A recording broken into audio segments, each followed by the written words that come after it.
எள்ளு அப்படிங்கிறப்ப நல்ல இரும்பு சத்து உள்ள ஒரு விஷயம், ஃபைபர் கண்டென்ட்டும் இருக்கு. ஸோ இந்த இதை நம்ம பிற்பகுதியில் எடுக்கும் பொழுது என்னன்னா அந்த ப்ரொஜெஸ்ட்ரான் ஹார்மோனை வந்து சீராக வைத்திருக்க உதவும். இங்க வந்து என்ன அப்படின்னா இது ஹார்மோனல் ரீப்ளேஸ்மெண்ட் தெரப்பி கிடையாது. இந்த ஹார்மோனை தூண்டுவிக்க என்னென்ன நொதிகள் தேவை, என்னென்ன சத்துக்கள் தேவையோ அது கண்டிப்பா எதுல இருக்கு அப்படின்னா இந்த சீட்ஸ்ல வந்து இருக்கு.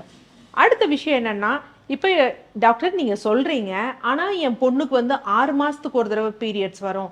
3 மாசத்துக்கு ஒரு தடவை பீரியட்ஸ் வரும். ஸோ நாங்கள்லாம் எப்படி இதை ஃபாலோ பண்றது? பீரியட்ஸ் வரல அப்படின்னா, சப்போஸ் நம்ம ஃபிளாக்ஸ் சீட், பம்கின் சீட் எடுக்கிறோம். ஏதோ இப்பதான் புதுசா ஸ்டார்ட் பண்றவங்க அப்படின்னா எடுக்கிறோம். இன்னைக்கு நான் எடுக்கிறேன் அப்படின்னா 14th டே எடுக்கணும்.